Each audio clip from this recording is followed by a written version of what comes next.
Kerana tindakan yang telah pun mereka ambil untuk menyatakan sokongan kepada PMX itu adalah bercanggah dengan pendirian dan putusan yang telah pun dibuat oleh Parti Perikatan Nasional dan khususnya Bersatu.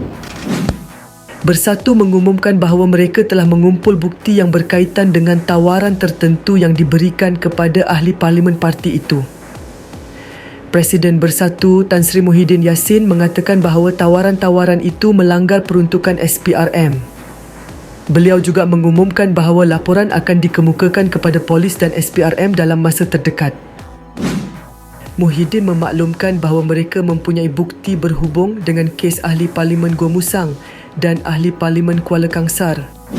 Maka disebabkan itu, sebagaimana yang sudah pun sedia maklum, kita telah mengecam dengan hebatnya langkah yang telah mereka ambil, dan kes-kes itu, terutama yang dua kes yang pertama iaitu ahli parlimen Kuala Kangsar dan juga ahli parlimen Labuan itu telah pun dikemukakan kepada pihak Lembaga Disiplin Bersatu, dan Lembaga Disiplin Bersatu telah pun mengambil tindakan terhadap kedua-dua mereka itu yang telah pun didapati melanggar tata susila parti kita dan dijatuhkan hukuman bagi ahli parlimen Kuala Kangsar iaitu digantung keahlian dan semua jawatan-jawatan dalam parti atas tempoh selama 4 tahun, dan untuk ahli parlimen Labuan Datuk Suhaili dijatuhkan hukuman digantung keahlian dan semua jawatan dalam parti selama tempoh 6 tahun. Bagi dua kes yang baru selepas itu iaitu ahli parlimen Gua Musang dan Jeli yang kita pun baru baca, yang juga melakukan tindakan yang amat tidak bertanggungjawab, bertentangan dengan semangat dan perlembagaan parti kita, melanggar peruntukan-peruntukan yang ada.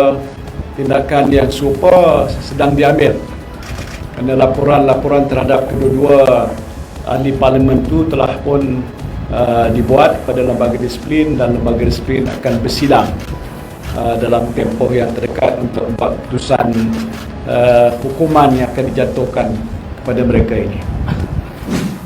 Muhyiddin mendesak Akta Anti Lompat Parti yang diwartakan pada 6 September lalu dikaji semula kerana didakwa mempunyai kelompongan ketara. Beliau berkata bahawa dalam kes yang belum diputuskan oleh mahkamah terhadap 4 bekas ahli parlimen Bersatu yang menyokong kerajaan perpaduan, akta itu masih menunggu keputusan mahkamah. Kemudian ketiganya, yang Muhammad Dato' Seri Usahagung kita beberapa hari lalu pun sudah buat pernyataan tentang kes-kes yang berkaitan dengan ahli-ahli parlimen Bersatu khasnya dan Perikatan Nasional, disebut antara lain diugut, ditawarkan favor ataupun faedah dengan tawaran-tawaran seperti keuangan ataupun peruntukan, dan perkara-perkara yang bagi kami adalah satu tindakan yang melanggar peruntukan seperti Akta Suruhanjaya Pencegahan Rasuah, iaitu bagaimana sama ada dia menerima ataupun dia memberi. Kalau saudara sini pun faham tentang peruntukan MACC itu, maka kita bincangkan tadi bahawa kita akan membuat laporan. Satu, laporan kepada pihak polis. Ini akan kita buat dalam tempoh sehari dua. Kita dah kumpulkan semua maklumat-maklumat. Macam contohnya dalam kes ahli parlimen Gua Musang ataupun ahli parlimen Kuala Kangsar yang pertama. Dalam kes Gua Musang, dia beritahu pada mesyuarat Bersatu Negeri Kelantan yang lepas bahawa dia mendapat tawaran-tawaran. Di waktu itu dia maklumkan dalam mesyuarat Badan Perhubungan tu bahawa dia menolak semuanya.